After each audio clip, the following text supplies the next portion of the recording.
All right, so ketogenic diets and ketosis, nutritional ketosis, diabetic ketoacidosis, what are all these things? All right, so the ketogenic diet or going keto is something that is very hot right now, and there's a lot of misconceptions about it. Essentially, what the ketogenic diet is a diet that is composed of mostly fat, moderate protein, and very little carbohydrate. Okay, traditional ketogenic dieting used to be 75% fat and 25% protein, so almost little to no carbohydrates. And in a hospital or a medical setting, that is doable. It's possible to control someone's diet to that extent. In the real world or in the actual, and for people who aren't in a medical setting or aren't doing it for specific reasons or health reasons, controlling disease states, it's a little hard to do that. So the ketogenic diet for the average person is about 70% fats, 25% protein, and 5% carbohydrates. Those 5% carbohydrates coming mostly from vegetables or fibrous sources. Most people actually do kind of a modified keto where they will not count fiber as part of their carbohydrate intake. So as long as their net carb intake is below 10 grams, they're considered keto. Now, the research on that is kind of hazy, whether you're in nutritional ketosis or not.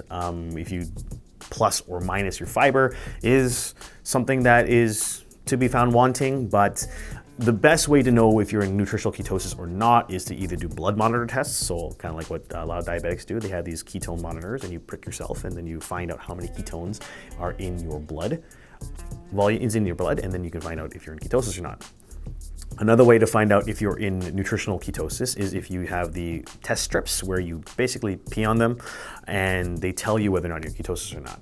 Those strips work well for the first 2 weeks. However, after the first 2 weeks, your body gets better at processing ketones so they don't end up in your urine anymore. So you can only use them for the first 2 weeks to see when you get into ketosis, and then once you're in, they're kind of don't really work anymore. The ketogenic diet has been around for quite some time, actually. It is the preferred way that the Inuit has eaten for hundreds of years, and it was actually one of the more studied nutritional diets used in the medical field for people that have diabetes, chronic blood sugar, or epilepsy. Actually, there is a lot of research or some research showing that nutritional ketosis can be good for neuroprotective factors. So originally, the research that I remember reading talked about U.S. Marines using rebreathers and their body's ability to become oxygen actually be poisoned by the oxygen, because what a rebreather does, if you're a scuba diving person, it doesn't create bubbles. So in a stealth mission, like if you're a Marine and you're trying to like sneak in somewhere, having these things means that you're not being detected, but it also means that you have a high possibility of having your central nervous system absorb too much oxygen, and then you actually could go into a coma and those aren't good things. So there was research showed that people that were on a low carbohydrate diet or one that was high in fat and protein were able to resist this effect, and which prompted more research into this area. Now, the ketogenic diet at one point may have been called Atkins. You may have remembered that back in the early 90s and 80s. Atkins was a big thing. And it was basically the ketogenic diet or keto dieting. High fat, high protein, very little carbohydrate. And it was marketed for quite some time. It kind of disappeared. Then it came back with a vengeance as the ketogenic diet. So why do people want to go into ketosis, or why do people want to give the ketogenic diet a try? Well, there's a few reasons why. The first one probably being weight loss. That's probably the number one reason we hear a lot here.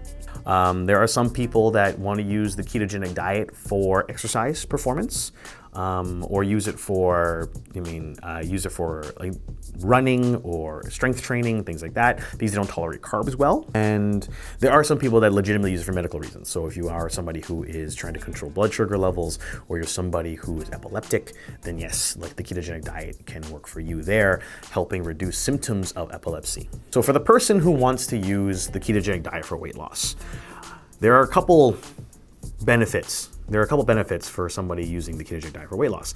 Number one is that high fat, high protein foods are inherently very satiating. Like, you feel full. You eat a 10-ounce steak, you're full. and you don't want to eat anything else. So, in order to control appetite, a very good thing. If you're somebody who likes to snack and you're always kind of like always wanting to eat something between meals, then yeah, the ketogenic diet is very good for helping control your appetite. Another reason is that the ketogenic diet, by going on the ketogenic diet, you do lose a lot of water weight actually at the beginning. So when your body is going into ketosis, when your body is using up the glycogen and carbohydrate storages in your liver and in your muscles, you lose a lot of water weight at the beginning. So you might notice a very quick drop in weight actually at the beginning when you start on the ketogenic diet. You do need to be aware that that's almost all water weight, not actual body fat. So that is something that you need to be aware of, but it is a very nice thing to have, especially if you're trying to be a little bit leaner or if you want to look a little drier for like the beach, or if you're competing in something like that, or you had a photo shoot coming up. That initial drop in weight can be very reassuring. All that said, the ketogenic diet, for weight loss, is not inherently better than any other diet that helps you control calories. The benefits of the ketogenic diet for weight loss is that it does affect your appetite more so than other diets will. So low carbohydrates, high fat, high protein are inherently satiating foods and a satiating way of eating, so that you don't want to snack as much, you don't want to eat as many extra calories, so you can control your calorie intake a little bit better. That said, if you have another way of consuming food, if you're somebody who's not sensitive to carbohydrates, you're somebody who is really good at monitoring their appetite and hunger signals, then you don't have to go on the ketogenic diet to lose weight. You can find some other way to help control your calories and increase the amount of exercise that you have so that you can reach those targeted goals that you want. So keto for performance. Now, the ketogenic diet does have some information or some research out there and evidence that shows that it has benefits on your performance. However, it does take a while for your body to switch over to using ketones as its main energy source instead of glucose and carbohydrates. So it takes about 3 months before your body is fully adapted to ketosis and you can kind of like run on ketones well. And then about another 6 months before you start noticing like all the extra kind of like other benefits, and then about 9 months before you start getting actual performance benefits again. So you will notice your performance will probably go down a little bit. You might not be able to push out as many reps as you could. You might not be able to run as long as you can or as fast as you can for the first 3 to 6 months. But after 9 months, that's when you start noticing strength gains, endurance gains, all that kind of speed gains will start coming back. So if you're a patient and if you are somebody who just doesn't tolerate carbohydrates well, I've had friends and colleagues and clients that have done sporting events, long runs, marathons, and they just don't tolerate carbohydrate well. It doesn't sit well in their stomach, doesn't feel good when they're consuming them. Going on a ketogenic diet for that race or for that performance outcome is something you can try. It does take time, and it is something that you can look into as an athlete or as a recreational person who likes to be active. But the main thing to be aware of is that if you were looking for a specific performance outcome and you want a better performance outcome, it's going to take a while, and you're going to have to train like this on this diet for the next several months to get there. Okay? And prime candidates to try this are, again, someone who doesn't tolerate carbohydrate well, someone who doesn't tolerate sugars well, and somebody who is looking for either a performance outcome further down the line. So we carry a lot of different products that can help you with ketosis. Nowadays, there is a designated keto section in almost every nutrition store or supplement store out there. And they range in things that can help you get into ketosis faster. They are things that can help you maintain your ketosis easier, and they could be things that just allow you, that are keto friendly, that aren't very high in carbohydrates, very low in sugars, higher in protein, higher in fats. So is keto safe? I'm going to give this is a question that we hear a lot, and is it safe for the average person or a normal person to take it? The answer is yes. Keto is safe for someone who is healthy and wants to try this. It is not okay for somebody who has a missing gallbladder, because a gallbladder is important for your body to digest fats. So if you have a missing gallbladder, or you have gallstones, or you're prone to those types of things, don't try this diet.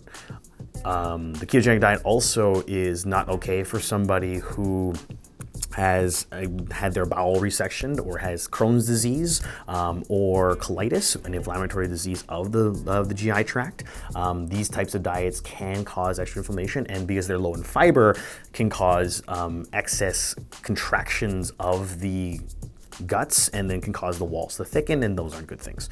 So if you're somebody who is healthy, somebody who has all their organs in the places they're supposed to be, if you're somebody who doesn't have an inherent intolerance to certain foods that are high in protein, high in fats, then yeah, go ahead and give keto a try. But like, if you're somebody who has specific health or medical conditions like colitis, like Crohn's, if you're prone to gallstones, bile stones, or things like that, then yeah, you don't want to be trying this diet out. All right, everyone, if you enjoyed that information, you like this kind of content from us, please let us know in the comment section below here. Leave a like, subscription, wherever they are here, and we will put out more of that stuff for you. We are who we are thanks to you guys, so we want to hear from you. Please let us know.